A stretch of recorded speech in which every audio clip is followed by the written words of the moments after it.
Hi, everybody. First and foremost, let me welcome you to the Wednesday night loving kindness meditation. My name is Alex.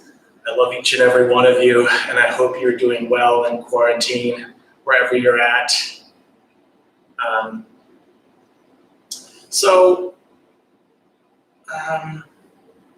First and foremost, let me get up and show you my beavers. There we go. They're cute. I like them. These are the last ones that I have and that I got specifically for meditation for this class.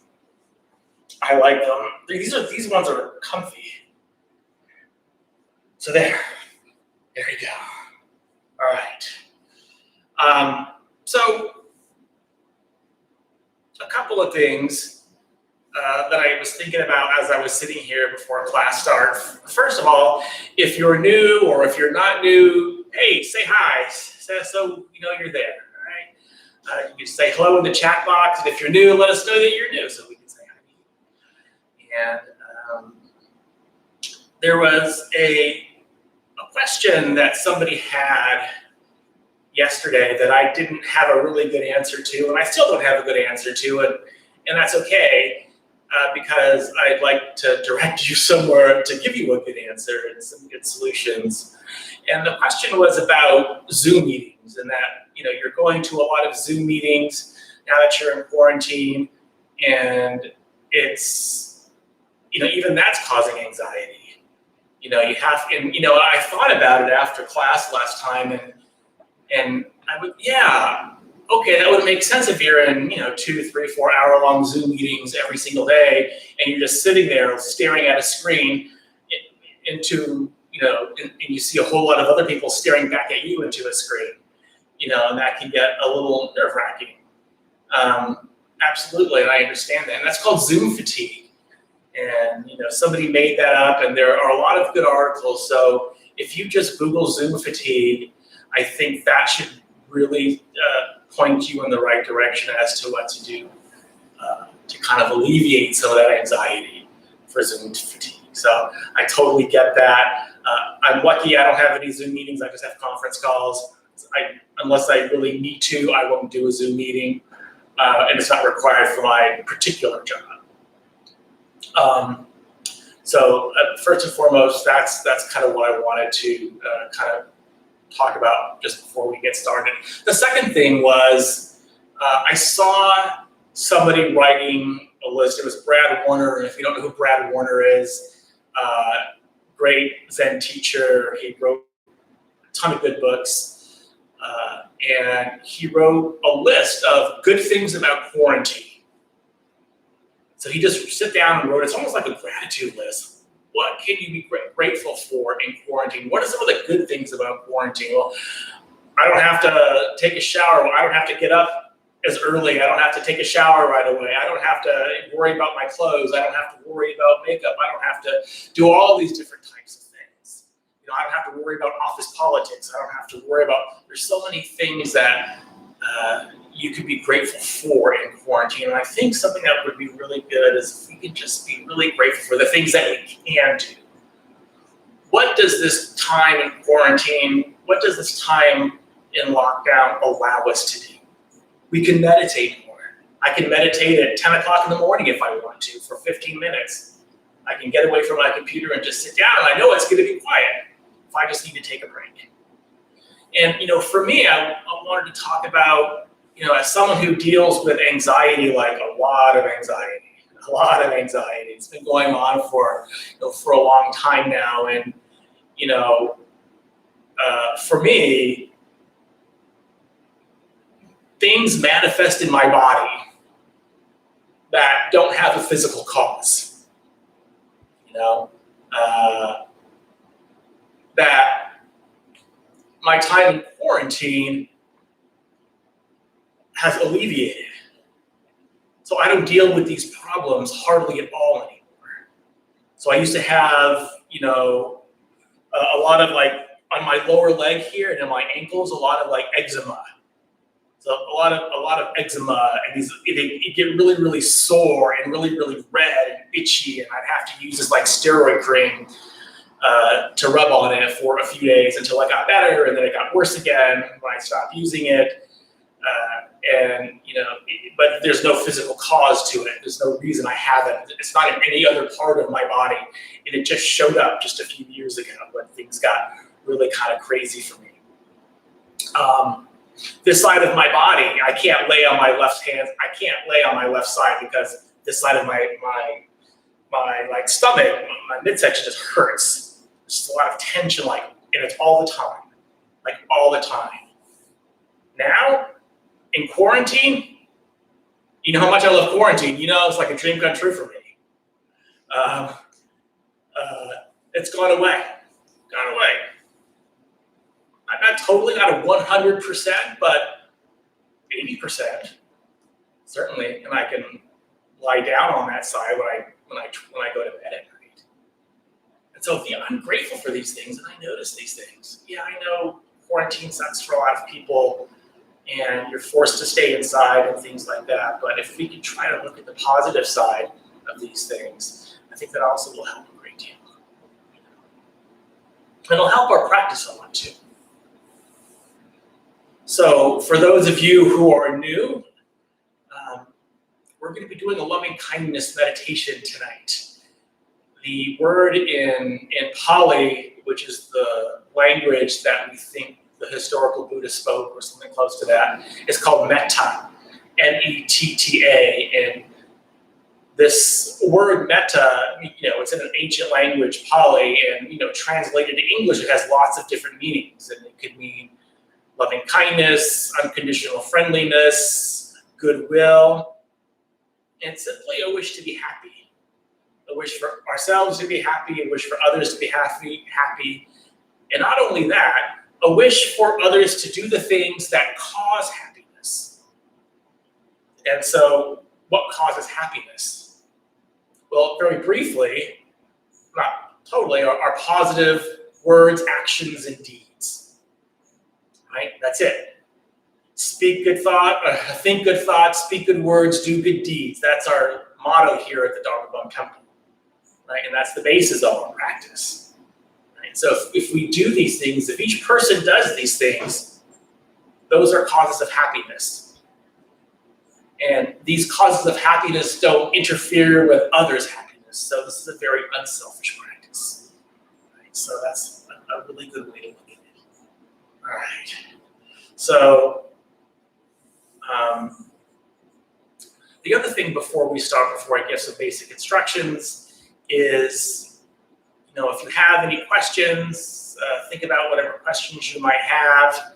We're going to have a question and answer part of this meditation afterwards, and I'd love to hear whatever questions you might have. I'd also love to hear how this is going for you. Whether you like it or dislike it, what types of things are you dealing with?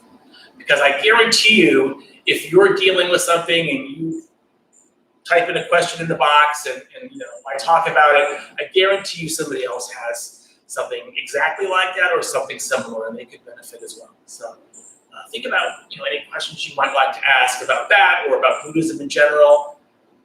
That's fine. So, all right. So if you're seated on a cushion like I am, you just want to make sure that your seat is kind of higher than your legs. So you're sitting on the forward third of the cushion, right? You're making this really solid tripod, so you're not likely to move around too much. It's nice and solid. I'm not going to move anywhere. Plus I'm over 200 pounds. I'm not going anywhere. All right. If you're seated in a chair, you just want to make sure that your legs are flat on the floor with your knees just a few inches apart. Your hands can be anywhere that's comfortable, so I usually have them either on my legs or in my lap. During the meditation, I will sometimes alternate them as I try to get more comfortable. I really try to stay as still as possible.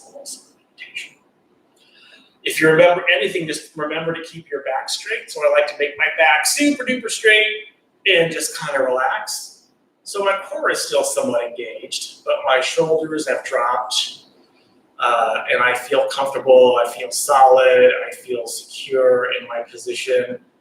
And then, lastly, the eyes can be open, the eyes can be closed, the eyes can be like half closed, looking 45 degrees down past your nose in this, somewhat soft and unfocused gaze. And, a couple other things. First, we want to make sure that we have this attitude, or we at least develop this attitude of no struggle. We don't want to struggle with our posture. We don't want to struggle with anything. So if you need to move, move. However, let's try to stay as still as humanly possible and not react to every little bitty, teeny tiny inconvenience. Like if you have an itch, don't scratch it right away. And don't scratch it at all, and see if you can go 10 seconds without scratching. And then see if you can go 20 seconds without scratching. And then see if you even have the itch anymore. So that's one way. If we can stay as still as possible, but just don't get too, masochistic about it, right? If your leg is really in a great deal of searing pain, of course move it. Slow, mindful movements are normally best.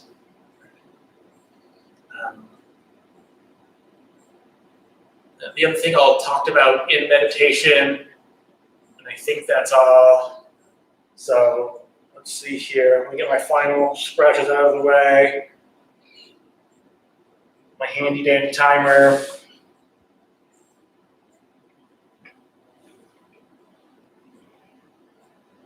Let's do our loving kindness meditation. Ready?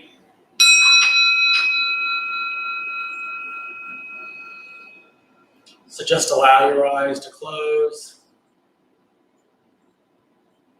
making sure that you have that nice, comfortable, and sustainable position so you're not likely to move around too much.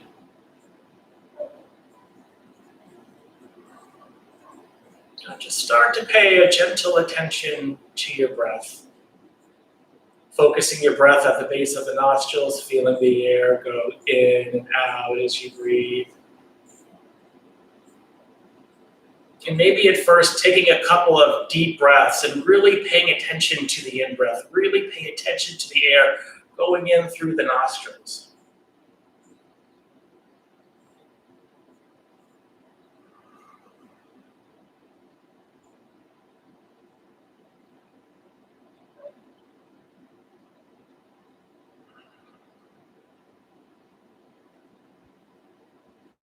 At first, not forcing the breath now, letting it be quite easy and quite natural. And when we sit like a Buddha. We can even imagine ourselves sitting underneath the Bodhi tree of enlightenment.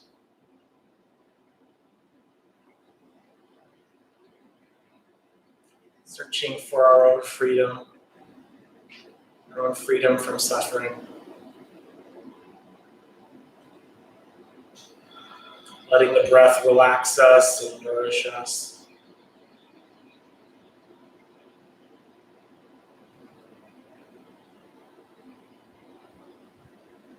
So just for the next few moments, just rest as gently as you can before we start our loving kindness meditation and the sensations of the breath.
So to begin our practice of loving kindness, we're going to start with a benefactor.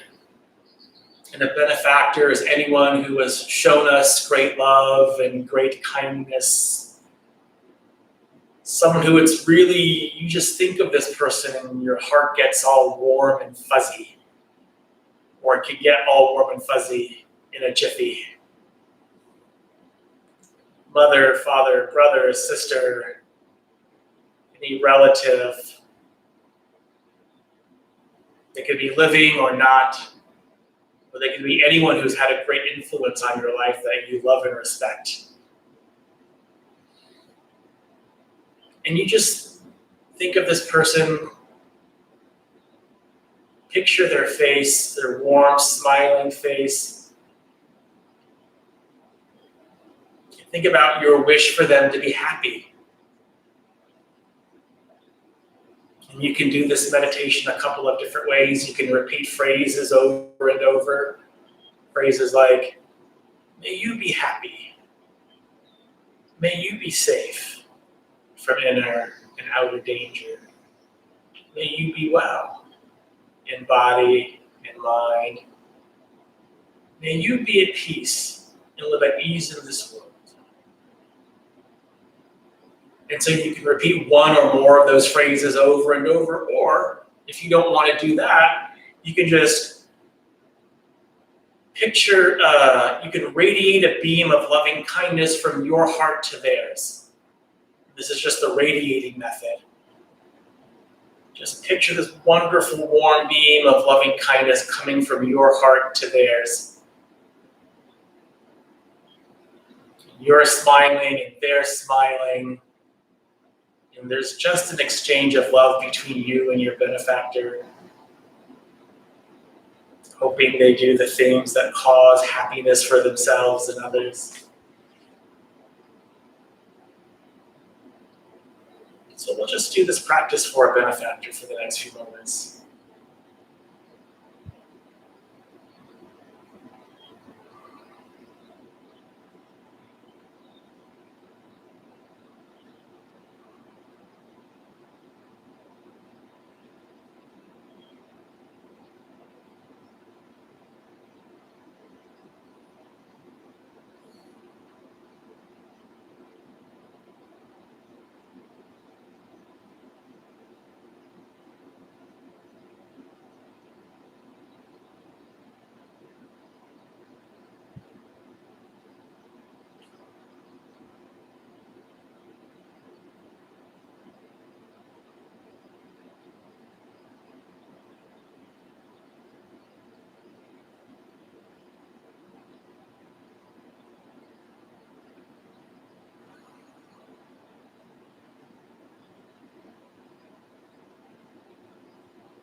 Now shifting our focus just a little bit from our doing this practice for a benefactor to now imagining our benefactor doing this practice for us. And the only thing that we really need to do is just sit back and relax and receive this loving kindness radiating from the heart of our benefactor to us. It could be the same benefactor, it could be a different one, it could be multiple. They love you. And can you let that love into your own heart? And here's where it's really good if you really want to, put your hand over your heart, just to measure somewhat your heart's response to this loving kindness coming from your benefactor. What does your heart feel like? Is it soft and supple, or is it tightening? Can you allow this loving kindness in, or is there any resistance? And if there's some resistance, can you relax into it? Can you breathe into it?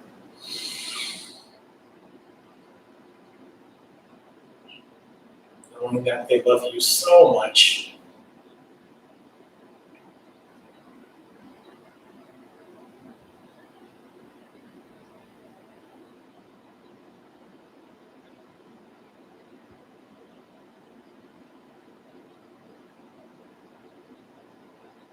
If you can't, just picture me as your benefactor, and you know I love you so much, without question.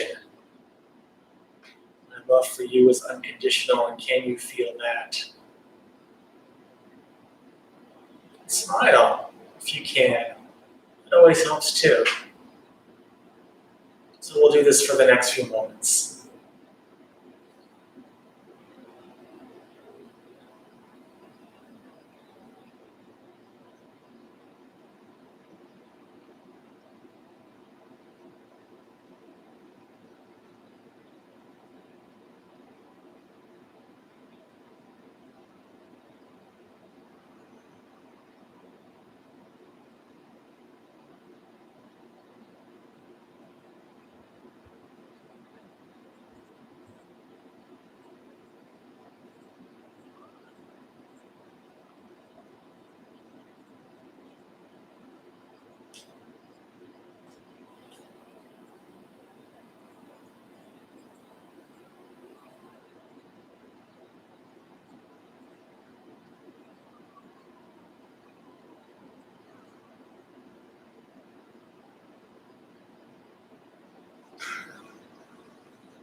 Shifting our focus again just a little bit from imagining our benefactor doing this practice for us. Now we get to do this practice for ourselves. So just call to mind your own wish to be happy, your own wish to be safe, healthy,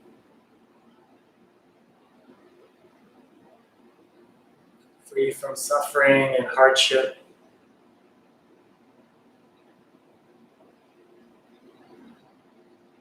Good if you can put your hand over your heart again and just repeat these phrases for you. May I be happy.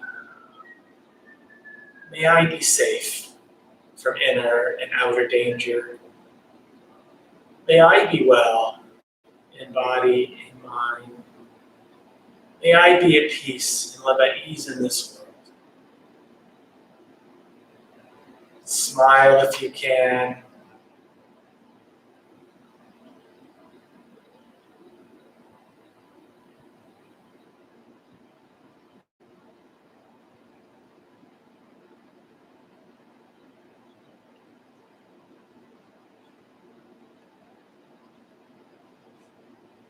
Notice if there's any resistance.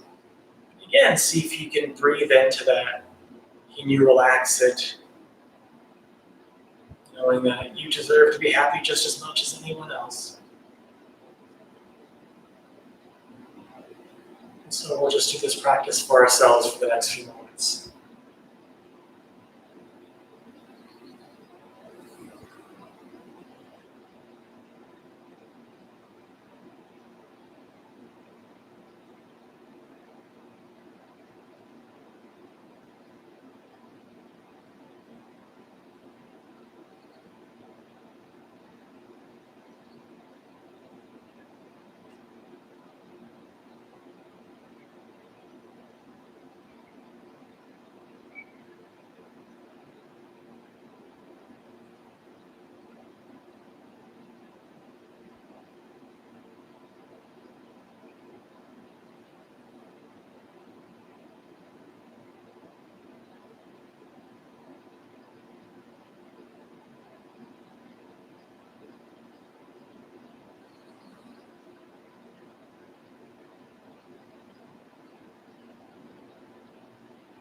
And finally, the last portion of this meditation, we can use to dedicate this to all beings in all directions.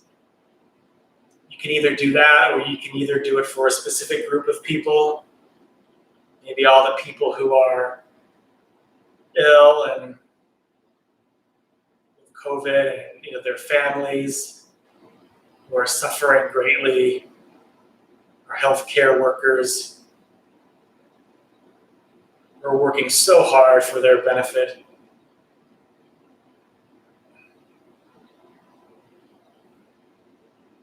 It's radiating loving kindness from your heart to theirs. Touch as many people as you can, knowing that it's unlimited, the amount of people you can touch with your heart.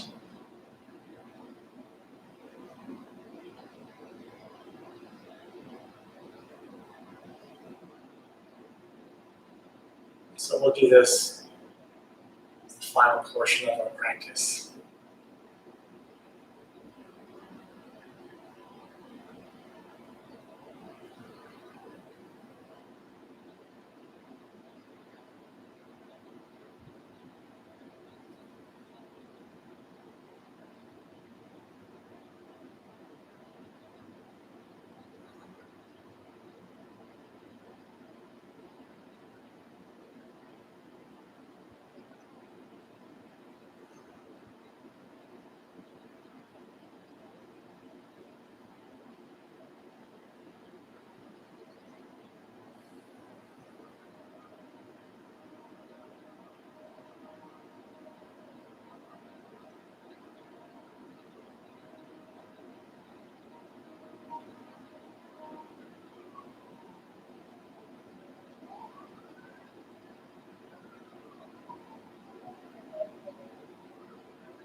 So just open your eyes when you're ready. Just take the next couple of minutes out in silence as you stretch your arms and you stretch your legs, keeping those thoughts of loving kindness about you as much as possible.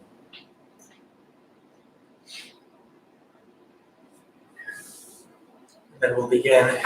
Think about your questions. I'd love to hear from you. Just mindfully type your question in the box.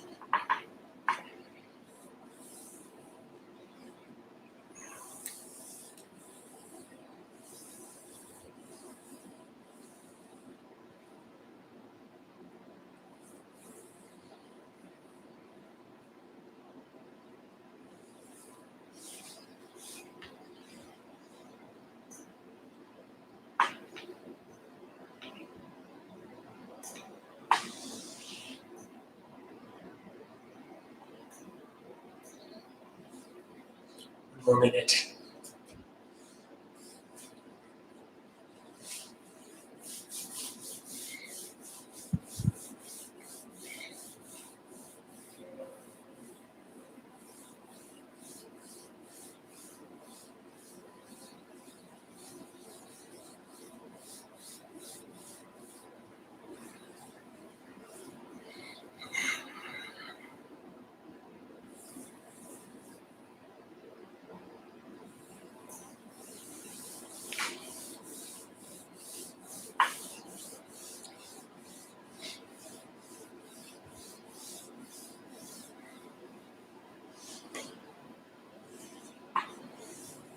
Okay.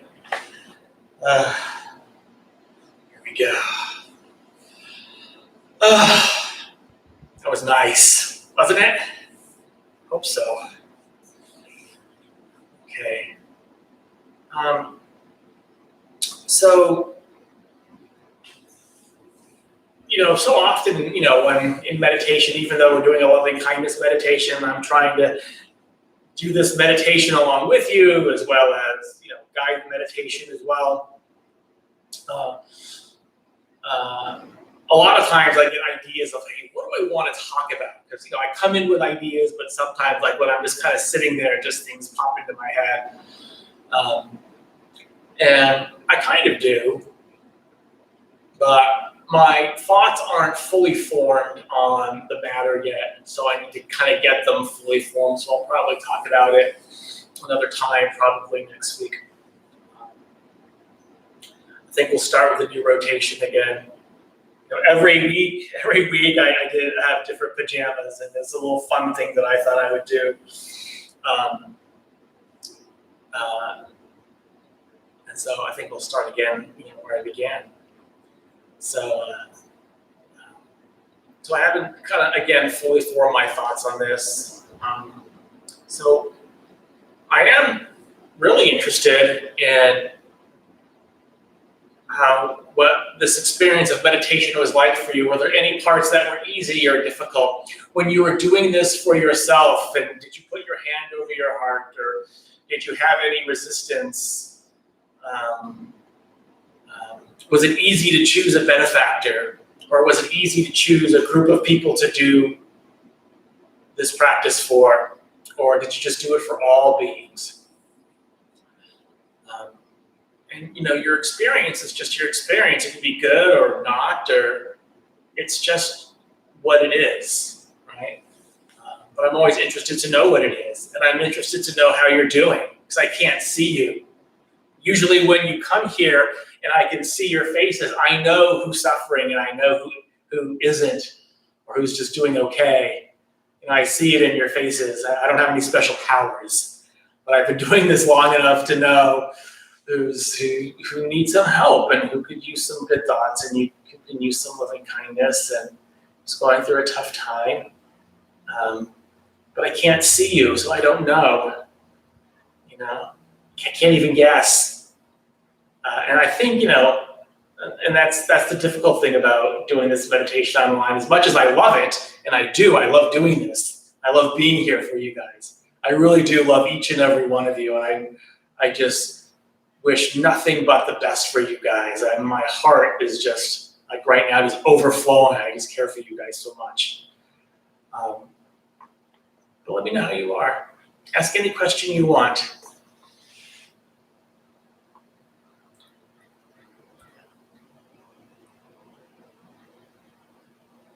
Marisa shared that something she's appreciated about this quarantine is the ability to take more meditation classes and yoga because it's all online. They don't have to worry about travel and parking. Yeah, isn't that great? That's one of the great things, parking. Parking, especially travel to, of course, driving somewhere, but parking, I was in some hard to find parking sometimes, you know? And that's, you can write that down in your little quarantine gratitude journal. Parking, easy. No, I don't have to worry about parking or getting somewhere. I'm here. A lot of things are online. That's right. Thank you, Marisa.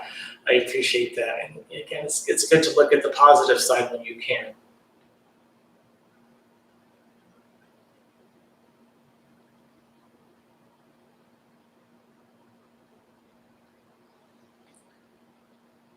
David shared that depression has been hitting me hard lately. Yesterday after work, with all the intention to go on a bike ride and call some friends, I ended up on the couch asleep at 4:30. I'm not sure how to make a difference when sometimes it's so hard to do anything. Through meditation, I've stopped resisting and feeling bad about my depression, so it's been so helpful.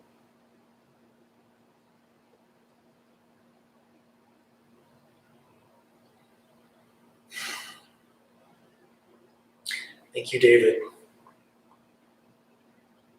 And I know for so many people, especially if you are dealing with depression already, this makes it a lot flippin' harder, you know, and it just makes you just want to do just what David did. It was just come home, you're already home, or finish whatever you're doing at work and just sleep.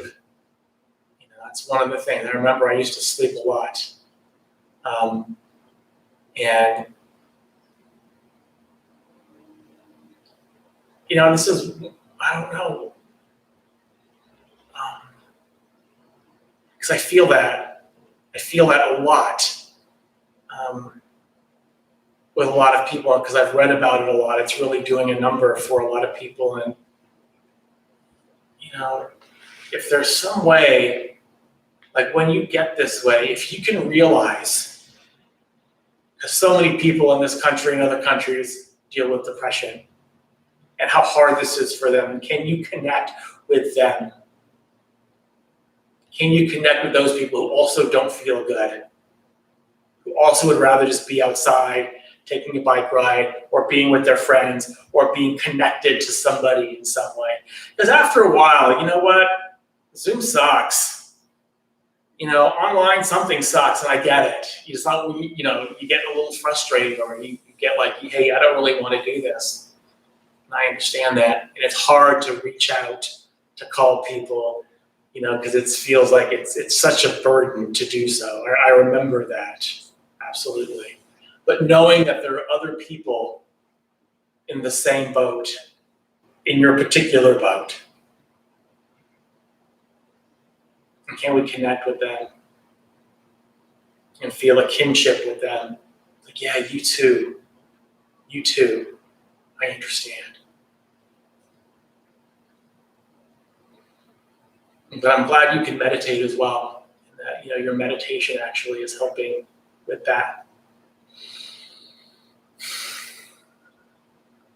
Thank you.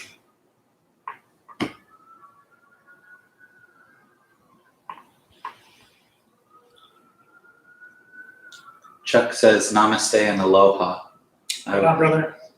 I was trying to picture what color the beam of light was that was radiating from my heart, and I settled on red today. You settled on red today. That's a good, yeah, what color is your beam of light? You know, is it white? Is it red? What color? I've never actually brought that up. I never even thought about that. No one's actually ever asked me that before. What color is the beam of light? Choose your own color. each chakra has a color. I forget which one is red. I think is the heart chakra red? No, that's the first one. That's like the first chakra is red, I think. Or the color can mean whatever you want. It could just be a pretty color for you. That's fine. But yeah, absolutely. That beam of light can be any color you want. You can even experiment with colors. Say, hey, what color feels good right now? And do that. Thank you, Chuck. I'll assume you're in Hawaii still.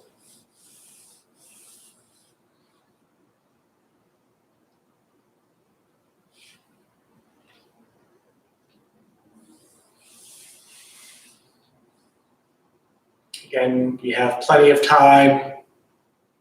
Let me know how you are. It doesn't have to be a question. Pop in, say hi. Say, today sucks, but I'm glad you're here. That's okay too. Let me know how you are.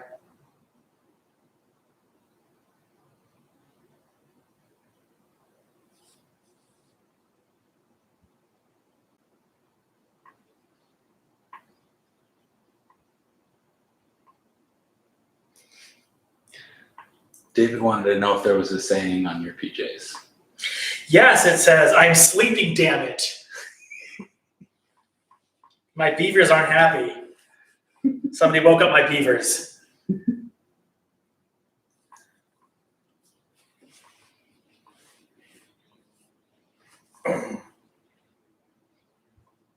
Usually I tell you what my pajamas say.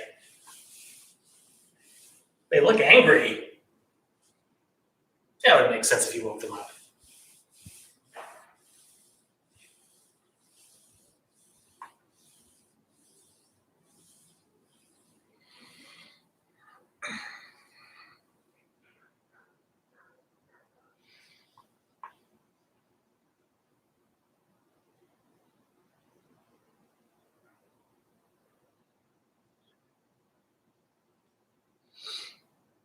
So I think there is one thing that I will say that's kind of along the lines of kind of what I want to say, but still need to fully form exactly what that is. And, one of the causes of anxiety now with a lot of people is reading too much information. And there is a lot of misinformation out there. And, one of the, amazing Twitter accounts, if you're on Twitter, but you don't have to be on Twitter, that came up with a great thread about using critical thinking skills, especially now, and how important it is just to not believe everything that's thrown out there and to look at everything with a very critical lens. Is the Steakums Twitter account. Steakums is frozen meat, frozen steak, that's Steakums, that people make sandwiches with. Now, who thought that a frozen meat Twitter account could come up with these profound tweets on critical thinking and how important it is in the age of Corona? But check it out if you have access to Twitter. But this is also important. There comes a time when, since most people do is look at the computer all day, whether it's through work or Zoom meetings, or if you're not at work, you're watching Netflix or Hulu or reading the news or something like that. Take a break. Take a break. I mean, there comes a time where it's just too much and you just become overloaded. And the more you become overloaded, the more you get tired and you will just believe anything that you read. There's a lot of misinformation out there. And a lot of misinformation that kind of came out today. And I'll just leave it at that. That was very upsetting to me. But again, I need some time to kind of let that marinate. But if you can, take a break whenever you can. Look away from the computer. Even if you're in a Zoom meeting, you don't have to look at the screen the whole time. This is a critical time to really take your self-care into account, especially if you're easily, get into a depressive mood or an anxious mood. Be good to yourself. Stop looking at your phone. Stop looking at your computer. Take a break. Lie down. Meditate. Take a walk in your neighborhood. That's still permissible. Go for a bike ride, David. Do whatever it is you need to do for your own self-care. It's so important right now more than ever. The more time that we spend in quarantine and the harder it gets for you. You're going to need to take your self-care into more consideration. Right? So please be good to yourself. Step away from the screen.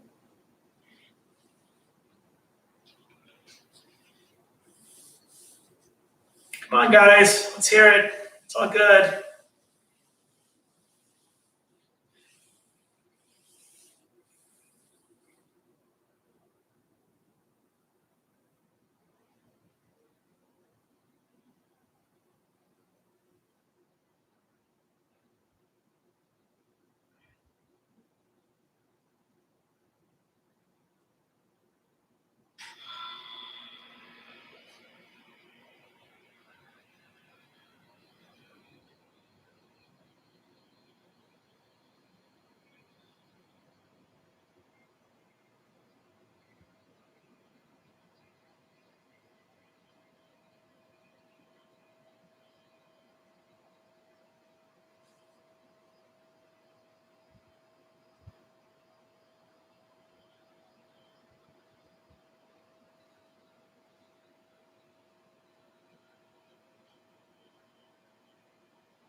I hope that didn't cause too much anxiety. That's okay. You don't have to if you don't want to. I'm just glad you're here. I'm glad that I get to do what I can do, and I'm glad that you're here joining me wherever you are. The more time we spend in lockdown, the more grateful I get that you're here. And I know it's difficult. It's not easy for everybody like it is for me. This is simple for me. And I'm lucky. I know it. Very lucky.